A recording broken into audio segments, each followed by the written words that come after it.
ओम शांति।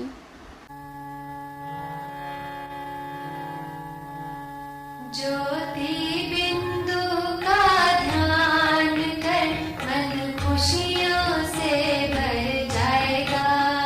ज्योति बिंदु का ध्यान कर मन खुशियों से भर जाएगा।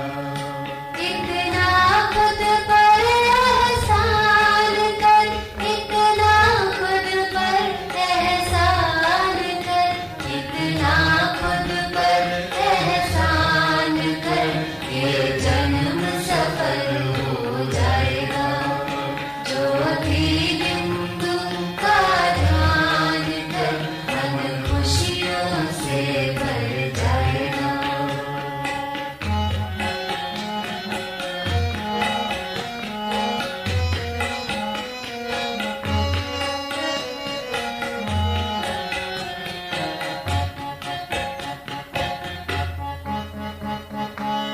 ध्यान है सर्व सुखों की चाबी, ध्यान से खुलते हैं मन के नेम, ध्यान से खुलते हैं मन के नेम। ध्यान प्रभु से मिलन कराता, ध्यान से आता है दिल को चैन। ध्यान से आता है दिल को चैन। नित्य ज्ञानामृत का पान कर ये जन्म सफल हो जाएगा।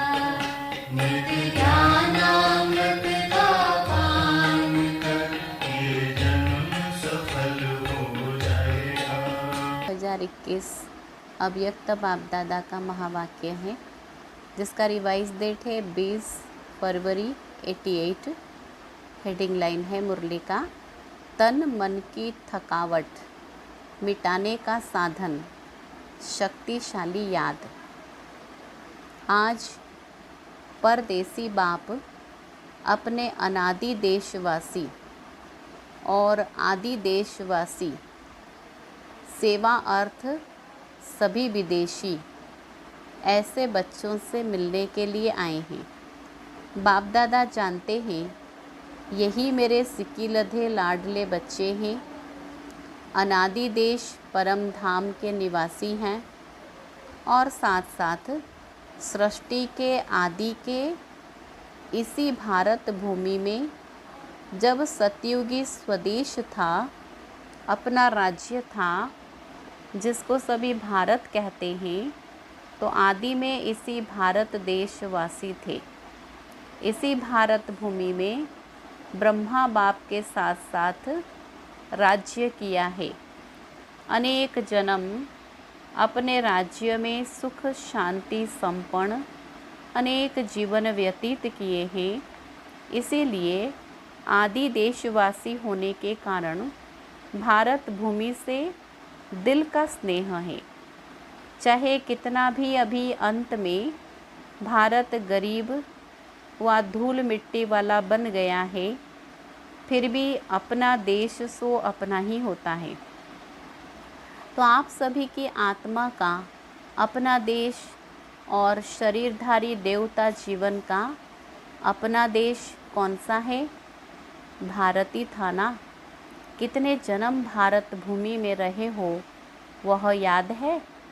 21 जन्मों का वर्षा सभी ने बाप से प्राप्त कर लिया है, इसलिए 21 जन्म की तो गारंटी है ही है।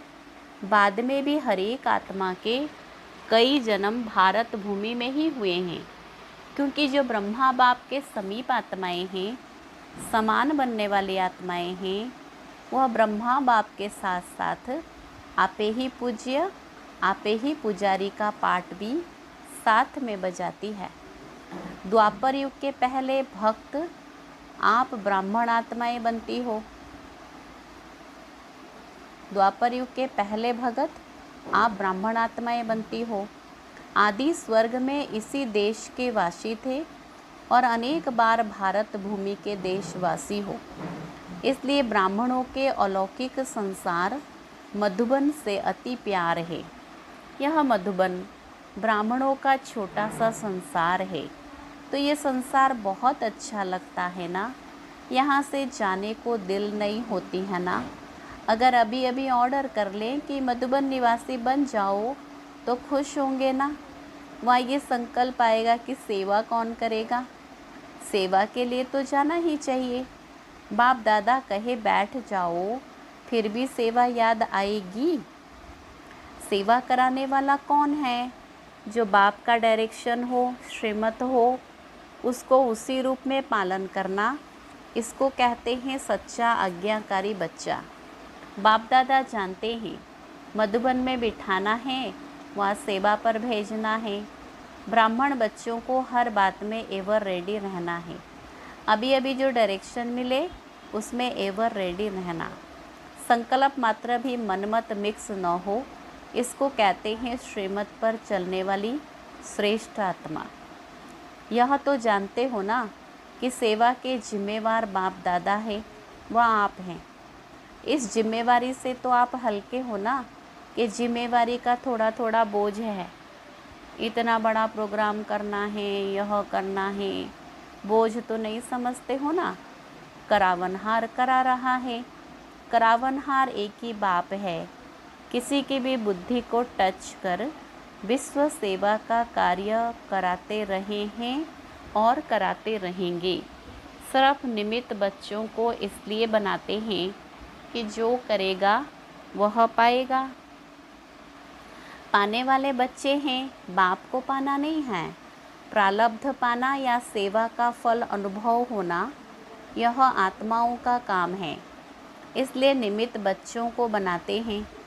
साकार रूप में भी सेवा कराने का कार्य देखा और अभी अव्यक्त रूप में भी करावनहार बाप अव्यक्त ब्रह्मा द्वारा भी कैसे सेवा करा रहा है, यह भी देख रहे हो। अव्यक्त सेवा की गति और ही तीव्र गति है। कराने वाला करा रहा है और आप कठपुतली के समान नाच रहे हो। यह सेवा भी एक खेल है। कराने वाला करा रहा है और आप निमित्त बन एक कदम का पदम गुणा प्रारब्ध बना रहे हो। तो बोझ किसके ऊपर है? कराने वाले पर या करने वाले पर? बाप तो जानते हैं यह भी बोझ नहीं है। आप बोझ कहते हो तो बाप भी बोझ शब्द कहते हैं। बाप के लिए तो सब हुआ ही पड़ा है। सिर्फ जैसे लकीर खींची जाती है ना, लकीर खींचना बड़ी बात लगती है क्या? तो ऐसे बाप दादा सेवा कराते हैं। सेवा भी इतनी ही सहज है जैसे एक लकीर खींचना। रिपीट कर रहे हैं, निमित्त खेल कर रहे हैं। जैसे माया का विघ्न खेल है तो सेवा भी मेहनत नहीं लेकिन खेल है। ऐसे समझने से सेवा में सदा ही रिफ्रेशमेंट अनुभव करेंगे। जैसे कोई खेल किस लिए करते हैं? थकने के लिए नहीं, रिफ्रेश होने के लिए खेल करते हैं। चाहे कितना भी बड़ा कार्य हो, लेकिन ऐसा ही अनुभव करेंगे जैसे खेल करने से रिफ्रेश हो जाते हैं। चाहे कितना भी थकाने वाला खेल हो, लेकिन खेल समझने से थकावट नहीं होती है, क्योंकि अपने दिल की रुचि से खेल किया जाता है ना। चाहे खेल में कितना भी हार्ड वर्क करना पड़े, लेकिन वह भी मनोरंजन लगता है, क्योंकि अपने दिल से करते हो। और कोई लौकिक कार्य बोझ मिसल होता है, निर्वाह अर्थ करना ही पड़ेगा। ड्यूटी समझकर करते हैं ना, इसीलिए मेहनत लगती है। चाहे शारीरिक मेहनत, चाहे बुद्धि की मेहनत का काम है, लेकिन ड्यूटी समझ करने से थकावट अनुभव करेंगे, क्योंकि वह दिल की खुशी से नहीं करते। जो अपने मन के उमंग से खुशी से कार्य किया जाता है, उसमें थकावट नहीं होती है, बोझ अनुभव नहीं होता है। कहाँ कहाँ बच्चों के ऊपर सेवा के हिसाब से ज़्यादा कार्य भी आ जाता है, इसलिए भी कभी कभी थकावट फील होती है। बाप दादा देखते हैं कई बच्चे अथक बन सेवा करने के उमंग उत्साह में भी रहते हैं, फिर भी हिम्मत रख आगे बढ़ रहे हैं। यह देख बाप दादा हर्षित भी होते हैं। फिर भी सदा बुद्धि को हल्का जरूर रखो।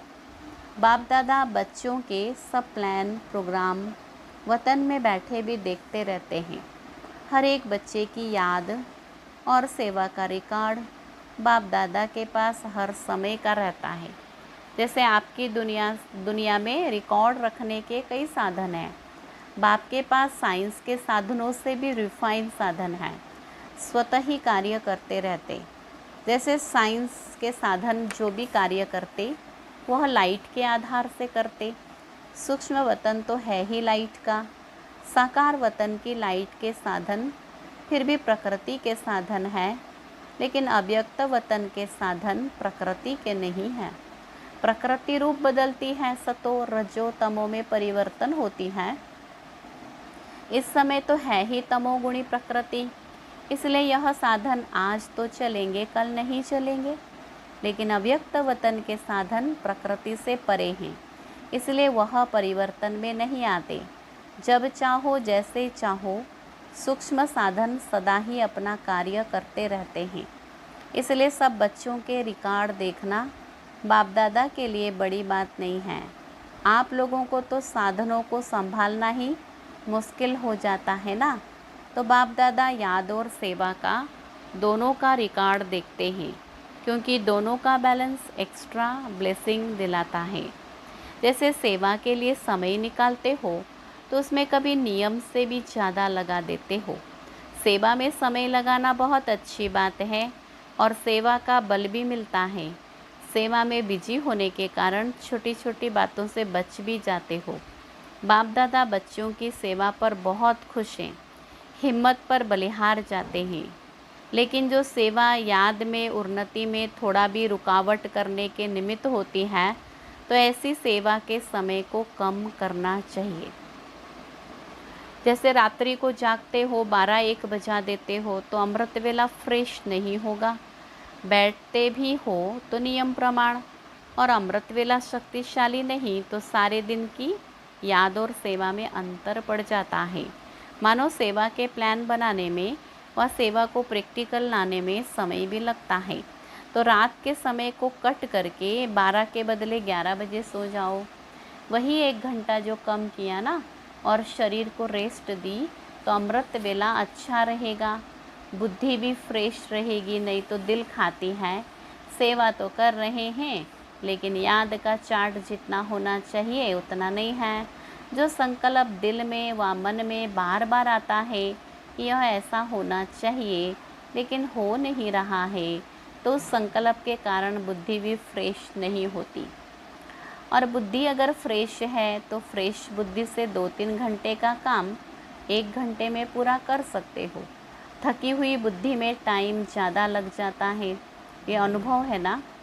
और जितनी फ्रेश बुद्धि रहती है, शरीर के हिसाब से भी फ्रेश और आत्मिक उन्नति के रूप में भी फ्रेश, डबल फ्रेशनेस रहती तो 1 घंटे का कार्य आधा घंटा में कर लेंगे। इसीलिए सदैव अपने दिनचर्या में फ्रेश बुद्धि रहने का अटेंशन रखो। ज़्यादा सोने की भी आदत ना हो, लेकिन जो आवश्यक समय शरीर के हिसाब से चाहिए उसका अटेंशन रखो। कभी कभी कोई सेवा का चांस होता है, मास 2 मास में 2-4 बार देरी हो गई, वह दूसरी बात है। लेकिन अगर नियमित रूप से शरीर थका हुआ होगा तो याद में फ़र्क पड़ेगा। जैसे सेवा का प्रोग्राम बनाते हो, 4 घंटे का समय निकालना है तो निकाल लेते हो, ऐसे याद का भी समय निश्चित निकालना ही है। इसको भी आवश्यक समझ इस विधि से अपना प्रोग्राम बनाओ। सुस्ती नहीं हो, लेकिन शरीर को रेस्ट देना है, इस विधि से चलो। क्योंकि दिन प्रतिदिन सेवा का तो और ही तीव्र गति से आगे बढ़ने का समय आता जा रहा है। आप समझते हो अच्छा यह 1 वर्ष का कार्य पूरा हो जाएगा, फिर रेस्ट कर लेंगे, ठीक कर लेंगे, याद को फिर ज़्यादा बढ़ा लेंगे। लेकिन सेवा के कार्य तो दिन प्रतिदिन नए से नए और बड़े से बड़े होने हैं, इसलिए सदा बैलेंस रखो। अमृत वेले फ्रेश हो, फिर वही काम सारे दिन में समय प्रमाण करो तो बाप की ब्लेसिंग भी एक्स्ट्रा मिलेगी और बुद्धि भी फ्रेश होने के कारण बहुत जल्दी और सफलतापूर्वक कार्य कर सकेगी। समझा? बाप दादा देख रहे हैं बच्चों में उमंग बहुत है, इसलिए शरीर का भी नहीं सोचते, उमंग उत्साह से आगे बढ़ रहे हैं। आगे बढ़ाना बाप दादा को अच्छा लगता है, फिर भी बैलेंस अवश्य चाहिए। भल करते रहते हो, चलते रहते हो, लेकिन कभी कभी जैसे बहुत काम होता है तो बहुत काम में एक तो बुद्धि की थकावट होने के कारण जितना चाहते उतना नहीं कर पाते, दूसरा बहुत काम होने के कारण थोड़ा सा भी किसी द्वारा थोड़ी हलचल होगी तो थकावट के कारण चिड़चिड़ापन हो जाता, उससे खुशी कम हो जाती है। वैसे अंदर ठीक रहते हो, सेवा का बल भी मिल रहा है, खुशी भी मिल रही है, फिर भी शरीर तो पुराना है ना, इसलिए टू मच में नहीं जाओ, बैलेंस रखो। याद के चार्ट पर थकावट का असर नहीं होना चाहिए। जितना सेवा में बिजी रहते हो, बल कितना भी बिजी रहो, लेकिन थकावट मिटाने का विशेष साधन हर घंटे व 2 घंटे में 1 मिनट भी शक्तिशाली याद का अवश्य निकालो। जैसे कोई शरीर में कमज़ोर होता है तो शरीर को शक्ति देने के लिए डॉक्टर्स 2-2 घंटे बाद ताकत की दवाई पीने के लिए देते हैं। टाइम निकाल दवाई पीनी पड़ती है ना, तो बीच बीच में 1 मिनट भी अगर शक्तिशाली याद का निकालो तो उसमें ABC सब विटामिन्स आ जाएंगे। सुनाया था ना, शक्तिशाली याद सदा क्यों नहीं रहती है, जब है ही बाप के और बाप आपका सर्व संबंध है, दिल का स्नेह है, नॉलेजफुल हो, प्राप्ति के अनुभवी हो, फिर भी शक्तिशाली याद सदा क्यों नहीं रहती, उसका कारण क्या? अपनी याद का लिंक नहीं रखते, लिंक टूटता है, इसलिए फिर जोड़ने में समय भी लगता, मेहनत भी लगती और शक्तिशाली के बजाय कमज़ोर हो जाते। विस्मृति तो हो नहीं सकती, याद रहती है, लेकिन सदा शक्तिशाली याद स्वतः रहे, उसके लिए यह लिंक टूटना नहीं चाहिए। हर समय बुद्धि में याद का लिंक जुटा रहे, उसकी विधि यह है, यह भी आवश्यक समझो। जैसे वह काम समझते हो कि आवश्यक है, यह प्लान पूरा करके ही उठना है, इसलिए समय भी देते हो, एनर्जी भी लगाते हो, वैसे यह भी आवश्यक है। इसको पीछे नहीं करो कि यह काम पहले पूरा करके फिर याद कर लेंगे, नहीं, इसका समय अपने प्रोग्राम में पहले ऐड करो। जैसे सेवा के प्लान के लिए 2 घंटे का टाइम फिक्स करते हो, चाहे मीटिंग करते हो चाहे प्रैक्टिकल करते हो, तो 2 घंटे के साथ साथ यह भी बीच बीच में करना ही है, यह ऐड करो। जो 1 घंटे में प्लान बनाएंगे वो आधा घंटे में हो जाएगा, करके देखो। आपे ही फ्रेशनेस से 2 बजे आंख खुलती है, वह दूसरी बात है, लेकिन कार्य के कारण जागना पड़ता है तो उसका इफ़ेक्ट शरीर पर आता है, इसलिए बैलेंस के ऊपर सदा अटेंशन रखो। बाप दादा तो बच्चों को इतना बिजी देखकर यही सोचते हैं कि इन्हों के माथे की मालिश होनी चाहिए, लेकिन समय निकालेंगे तो वतन में बाप दादा मालिश भी कर देंगे, वह भी अलौकिक होगी। ऐसे लौकिक मालिश थोड़े ही होगी, एकदम फ्रेश हो जाएंगे। 1 सेकेंड भी शक्तिशाली याद तन और मन दोनों को फ्रेश कर देती है। बाप के वतन में आ जाओ, जो संकल्प करेंगे वह पूरा हो जाएगा, चाहे शरीर की थकावट हो, चाहे दिमाग की, चाहे स्थिति की थकावट हो, बाप तो आए ही हैं थकावट उतारने। तो आज डबल विदेशियों से पर्सनल रूरिहान कर रहे हैं, बहुत अच्छी सेवा की है और करते ही रहना है। सेवा बढ़ना यह ड्रामा अनुसार बना हुआ ही है, कितना भी आप सोचो अभी तो बहुत हो गया, लेकिन ड्रामा की भाभी बनी हुई है, इसलिए सेवा के प्लान्स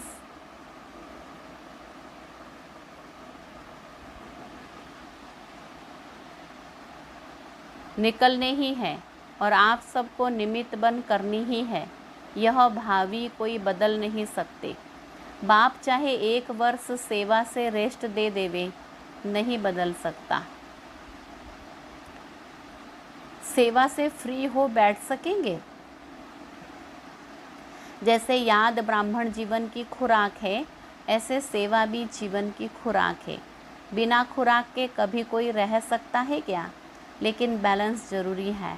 इतना भी ज़्यादा नहीं करो जो बुद्धि पर बोझ हो, इतना भी नहीं करो जो अलबेले हो जाओ। न बोझ हो न अलबेलापन हो, इसको कहते हैं बैलेंस। अच्छा, सदा याद और सेवा के बैलेंस द्वारा बाप की ब्लेसिंग के अधिकारी, सदा बाप के समान डबल लाइट रहने वाले, सदा निरंतर शक्तिशाली, याद का लिंक जोड़ने वाले, सदा शरीर और आत्मा को रिफ्रेश रखने वाले, हर कर्म विधि पूर्वक करने वाले, सदा श्रेष्ठ सिद्धि प्राप्त करने वाले, ऐसे श्रेष्ठ समीप बच्चों को बाप दादा का याद प्यार और नमस्ते। हम रूहानी बच्चों की रूहानी बाप दादा को याद प्यार, गुड मॉर्निंग और नमस्ते। और वरदान है आज का, श्रेष्ठ तकदीर की स्मृति द्वारा अपने समर्थ स्वरूप में रहने वाले सूर्यवंशी पद के अधिकारी भव। श्रेष्ठ तकदीर की स्मृति द्वारा अपने समर्थ स्वरूप में रहने वाले सूर्यवंशी पद के अधिकारी भव। जो अपनी श्रेष्ठ तकदीर को सदा स्मृति में रखते हैं, वह समर्थ स्वरूप में रहते हैं। उन्हें सदा अपना अनादि असली स्वरूप स्मृति में रहता है। कभी नकली फेस धारण नहीं करते। कई बार माया नकली गुण और कर्तव्य का स्वरूप बना देती है। किसको क्रोधी, किसको लोभी, किसको दुखी, किसको अशांत बना देती है। लेकिन असली स्वरूप इन सब बातों से परे हैं।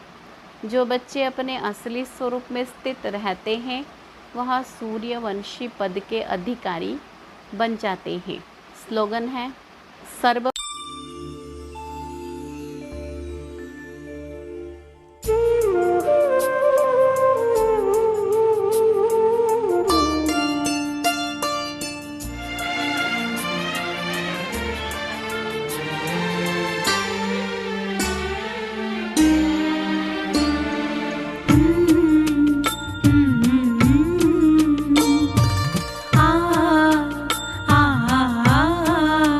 जीवन तुमने दिया है, संभालोगे तुम।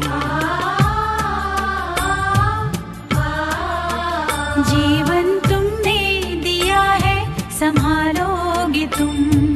आशा हमें है, विश्वास है, हर मुश्किल से विधाता निकालोगे तुम। जीवन तुमने दिया है, संभालोगे तुम। आशा हमें है, विश्वास है, हर मुश्किल से विधाता निकालोगे तुम। जीवन तुमने दिया है, संभालोगे तुम।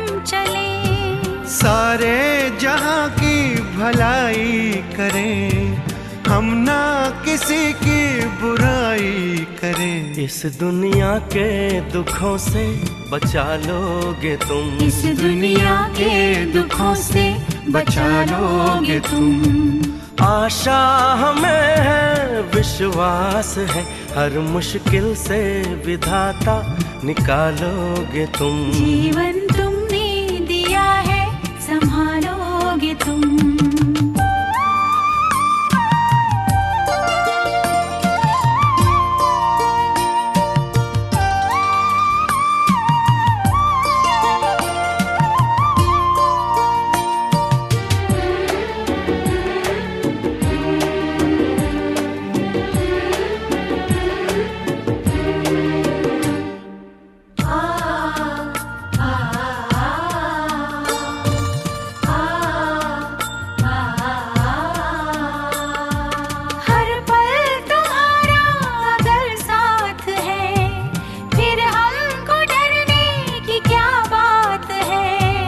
कठिनाइयों से न हारेंगे हम, तुमको हमेशा पुकारेंगे हम। अपने गले से हमें भी लगा लोगे तुम, अपने गले से हमें भी लगा लोगे तुम। आशा हमें है, विश्वास है, हर मुश्किल से विधाता निकालोगे तुम। जीवन तुमने दिया है, संभालोगे तुम।